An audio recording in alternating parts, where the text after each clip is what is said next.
Hello everyone, आज हम पढ़ेंगे इनकम टैक्स के बारे में। तो इनकम टैक्स एक्ट है जो हमारा वो कब आया था, 1961 में आया था। तो हमें पता है कि टैक्स सब पे करते हैं, टैक्स हम पे करते हैं, लेकिन उससे पहले हमें ये जानना होता है कि जो टैक्स पे कर रहे हैं वो कौन से पर्सन पे करेंगे, कितना परसेंट टैक्स पे करना है, कौन सी इनकम का टैक्स पे करना है, वो तो रेसिडेंट सबको पता ही होता है। तो उससे पहले ये है कि आखिर ऐसा कौन सा पर्सन है जो कि टैक्स पे करने के लिए एलिजिबल होता है। तो उसके लिए हमें रेसिडेंशियल स्टेटस उस पर्सन का जानना पड़ता है कि वो पर्टिकुलर किस कंट्री का है। यानी कि अगर इंडिया की हम बात करें तो कोई भी इंडिविजुअल है, अगर वो इंडिया का है तो उसका अगर कोई पर्सन इंडिविजुअल है वो इंडिया का है या आउटसाइड इंडिया है, उसके लिए हमें क्या चेक करना पड़ेगा, रेसिडेंशियल स्टेटस, यानी कि हिंदी में इसे कहते हैं नागरिकता। तो इसे चेक कैसे करते हैं, सवाल ये आता है। तो इसकी चेक करने के लिए दो कंडीशन होती हैं, तो आइए पढ़ते हैं हम इसे। पहले देखिए, for checking the residential status of an individual weather the residential status of that is resident और नॉट रेसिडेंट, हमें क्या पता चल जाएगा रेसिडेंशियल स्टेटस चेक करने पे कि वो इंडिविजुअल या तो रेसिडेंट होगा या फिर नॉट रेसिडेंट होगा। अगर रेसिडेंट होता है तो फर्दर हम चेक करते हैं कि वो ऑर्डिनरी रेसिडेंट है या फिर नॉट ऑर्डिनरी रेसिडेंट है। अगर वो ऑर्डिनरी रेसिडेंट है तो उस पर वो कौन कौन सी इनकम पे टैक्स पे करेगा। अगर वो नॉट ऑर्डिनरी रेसिडेंट है तो वो कौन कौन सी इनकम पे टैक्स पे करेगा। अगर वो नॉन रेसिडेंट है, नॉट रेसिडेंट है, एनआर है, तो सिंपल उसको तो टैक्स पे करने आगे पढ़ने की ज़रूरत नहीं है, वो फुल स्टॉप वहीं पे हो जाएगा। तो आइए अब हम देखते हैं। देखिए, if an individual satisfied any of the following condition then the residential status of that individual is declare resident. यानी कि जो इनकम टैक्स एक्ट 1961 में दो कंडीशन गिवन है रेसिडेंशियल स्टेटस चेक करने की, अगर उन दोनों में से कोई एक कंडीशन भी अगर इंडिविजुअल फॉलो कर लेता है तो डैट इज़ वो एक रेसिडेंट कहला जाएगा किसी पर्टिकुलर कंट्री का। जैसे इंडिया की हम बात लेके चल रहे हैं, अगर इन दोनों में से कोई एक कंडीशन फॉलो करेगा वो, तो डैट इज़ वो एक रेसिडेंट है इंडिया का। तो वो कंडीशन क्या है देखते हैं।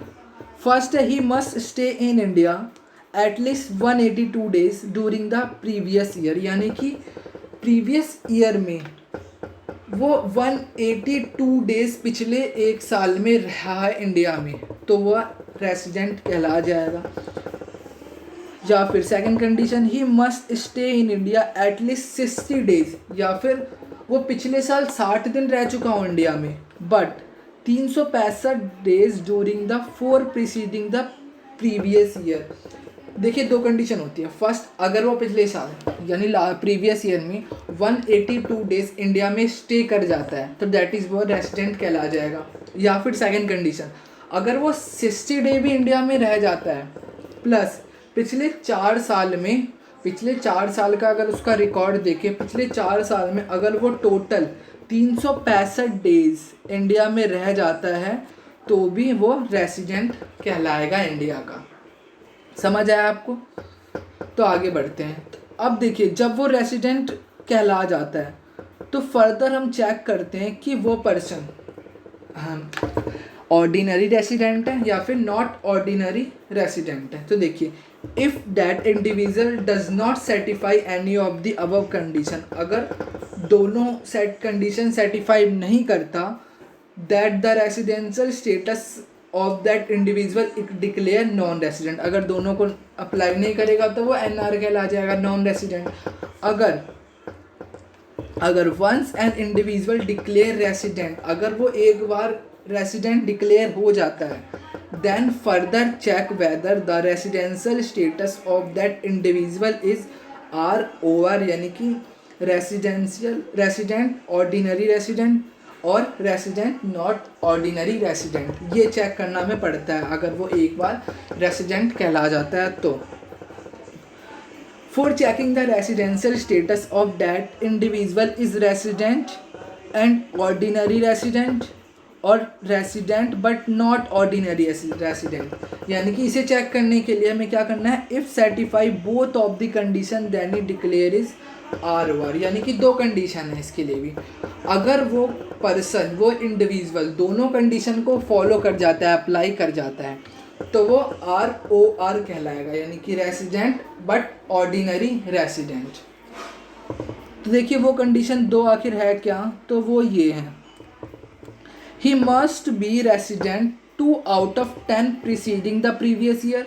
Second, he must stay in India 730 days during the 7 preceding the previous year. देखिए क्या कहता है दोनों condition. First condition, he must be resident 2 out of 10 preceding the previous year, यानी कि पिछले 10 साल में अगर वो 2 साल रेसिडेंट कहलाएगा तो वो ROR हो जाएगा। साथ साथ he must stay in India 730 days during the 7 preceding the previous year, यानी कि पिछले 7 साल में अगर वो टोटल 730 days इंडिया में रह जाता है, प्लस पिछले 10 साल में 2 साल वो रेसिडेंट कहला जाएगा, तो डैट इज़ वो ROR कहलाएगा, यानी कि रेसिडेंट ऑर्डिनरी रेसिडेंट। ईजिली समझ आ गया होगा आपको। आगे देखिए, if that individual does not satisfy both the condition और एनी ऑफ द कंडीशन, अगर क्या इंडिविजुअल इन दोनों कंडीशन को अप्लाई नहीं करेगा, then the residential status of that individual declare ROR। If the individual does not satisfy both the above condition or any of the condition, then the residential status of that individual is declare, यहाँ पे RNOR हो जाएगा, यानी कि अगर वो person in दोनों condition को अप्लाई नहीं करेगा तो वो RNOR हो जाएगा, अगर अप्लाई कर जाता है तो वो ROR होगा, यानी कि रेसिडेंट ऑर्डिनरी रेसिडेंट। ईजिली समझ आ गया होगा। आगे देखते हैं।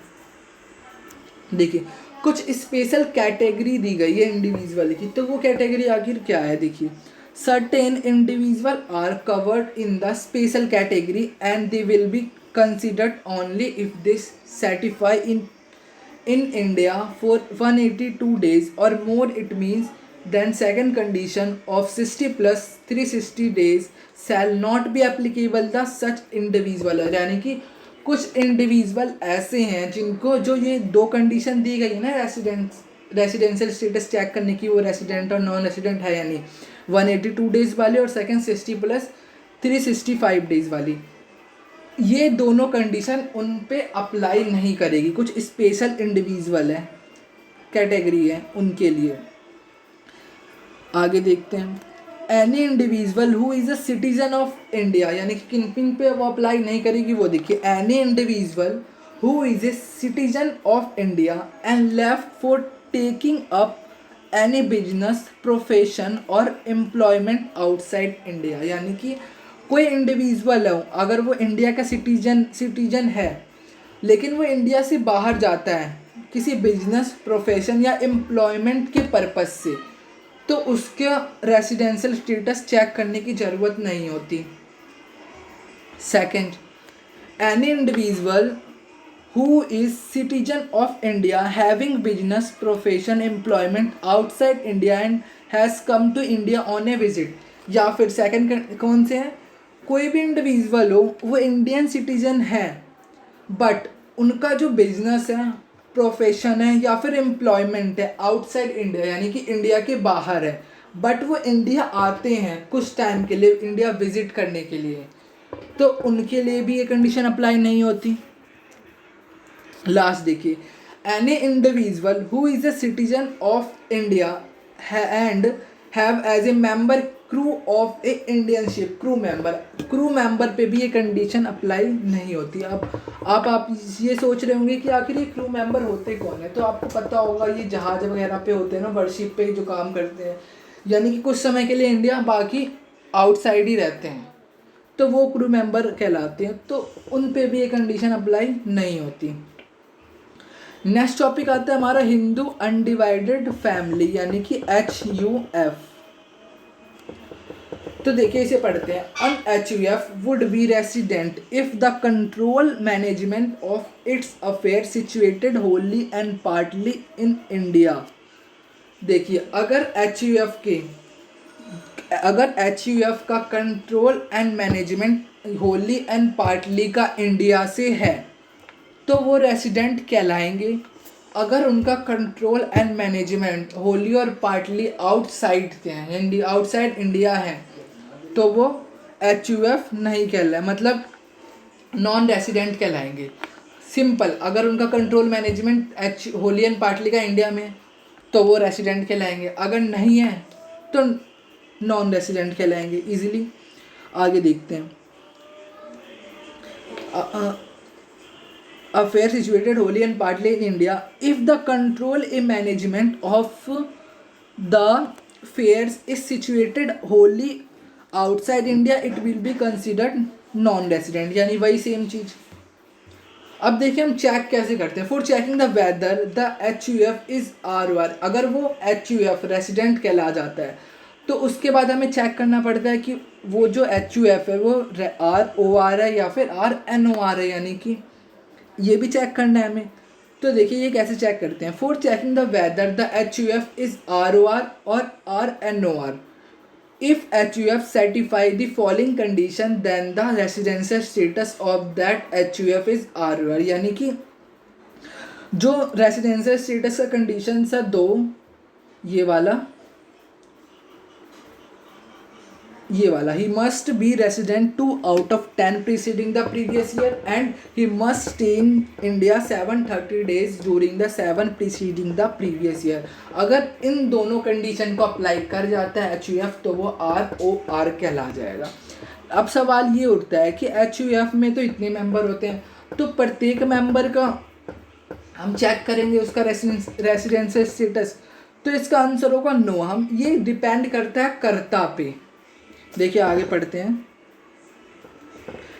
देखिए ROR और RNOR of HUF is depend upon the residential status of the कर्ता, यानी कि कर्ता पे डिपेंड करता है कि वो, अगर कर्ता ROR हो जाता है तो पूरा HUF भी ROR होगा, अगर कर्ता RNOR होता है तो HUF RNOR कहलाएगी।